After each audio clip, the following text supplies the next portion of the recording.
बहुत समय पहले की बात है। भारत के पश्चिमी तट पर एक छोटा सा गांव था। नाम था मालवापुर। वहां के मछुआरे हर सुबह समुद्र में जाते, मछलियां पकड़ते और शाम को लौटते। पर उस गांव में एक पुरानी दंत कथा सालों से सुनाई जाती थी। समुद्र के नीचे सोया है एक शापित खजाना, जिसे छूना मौत को बुलाना है। गांव का हर बच्चा उस खजाने की कहानी सुन सुनकर बड़ा हुआ था, लेकिन कोई भी उस रहस्य की तह तक नहीं गया। कहते थे खजाना एक पुराने डूबे हुए जहाज में छिपा है और उसकी रक्षा करता है एक तांत्रिक आत्मा। कहानी की शुरुआत होती है आरव से। आरव 18 साल का हो चुका था, बहादुर, जिज्ञासु और कुछ हटकर सोचने वाला। उसके दादा कभी नाविक थे और उन्होंने एक बार कहा था, आरव समुद्र में एक द्वीप है जो नक्शों में नहीं है। वहां खजाना है पर तांत्रिक शक्ति से सुरक्षित। आरव ने अपने दादाजी का पुराना संदूक खोला और उसके भीतर रखी चीजों को देखकर उसकी आंखों में चमक आ गई। नक्शे को ध्यान से देखते हुए आरव ने कृतांत टापू का नाम पढ़ा और उसके साहसिक सफर की शुरुआत का एहसास किया। आरव ने अपनी दोस्त माया और विवेक को बुलाया, यह बताते हुए कि उन्होंने एक अद्भुत खोज की है। जब तीनों ने मिलकर योजना बनाई, तब उन्होंने तय किया कि सबसे पहले उन्हें गांव के बाहर रहने वाले तांत्रिक भैरवनाथ से मिलना होगा। भैरवनाथ ने उन्हें रहस्यमय प्राचीन बाधाओं के बारे में जानकारी दी, जो खजाने को पाने के लिए पार करनी थी। पहली बाधा है माया जाल की धुंध। भैरवनाथ ने गंभीरता से कहा, जिससे बच्चों के चेहरे पर उत्सुकता और थोड़ी चिंता नजर आई।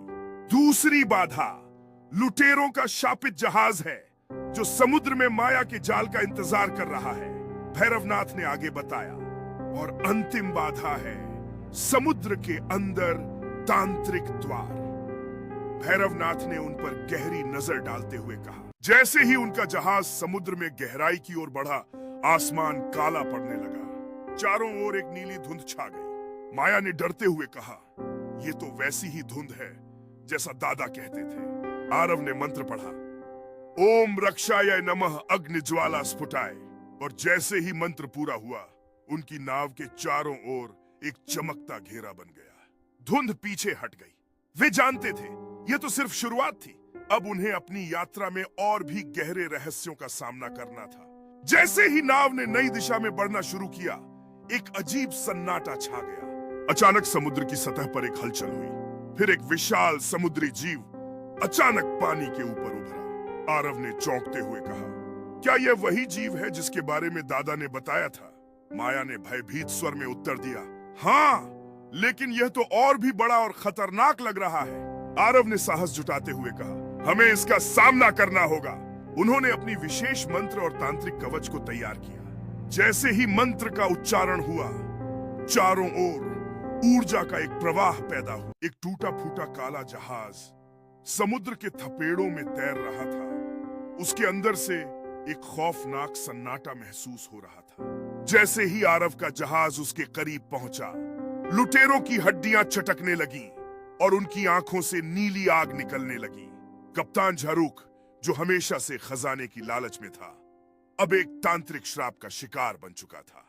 कप्तान झारूक ने गरजते हुए ऐलान किया, इस खजाने की रक्षा हमारी आत्माओं की जिम्मेदारी है। वापस जाओ या मरो। आरव ने अपनी तलवार निकाली, लेकिन भैरवनाथ की सिखाई तांत्रिक मुद्रा अपनाई और जोर से मंत्र पढ़ने लगा। जैसे ही मंत्र समाप्त हुआ, जहाज पर एक तेज प्रकाश फैल गया और सारे कंकाल रोशनी में घुलने लगे। आरव ने अपनी आंखों में विश्वास और साहस का संचार महसूस किया, यह जानकर कि उसने एक भयावह श्राप को तोड़ दिया है। उसने अपनी तलवार नीचे किया और अपने साथियों की ओर देखा, जो अब राहत और आश्चर्य से भरे हुए थे। खजाने तक पहुंचने के लिए अब उन्हें समुद्र के अंदर उतरना था। नीचे की दुनिया एकदम रहस्यमयी थी। नीली रोशनी, विचित्र मछलियां और समुद्र के नीचे एक विशाल गुफा। गुफा का द्वार एक पत्थर की आंख से खुलता था और उस पर लिखा था, केवल वही प्रवेश पाएगा जो अपने भीतर के डर को जीत चुका है। आरव ने त्रिकाल मंत्र मुद्रा अपनाई और आंखें बंद करके ध्यान लगाया। उसके भीतर का डर, समुद्र में डूबने का, अकेले रह जाने का, असफल होने का, सब सामने आया, लेकिन उसने हार नहीं मानी। उसने गहरी सांस ली और द्वार के आगे जाकर बोला, मैं तैयार हूं जो भी हो। दरवाजा अपने आप खुल गया। गुफा के अंदर वो खजाना रखा था, सोने चांदी के ढेर, हीरे नग और एक पुराना कांसे का लोटा। माया हैरान हुई, इतना सब कुछ, लेकिन ये लौटा क्यों? विवेक ने कहा, शायद ये ही असली खजाना हो। आरव ने लोटा उठाया। अचानक पूरा गुफा कांपने लगा। एक आवाज गूंजी, जिसने लोभ नहीं किया वही असली मालिक है।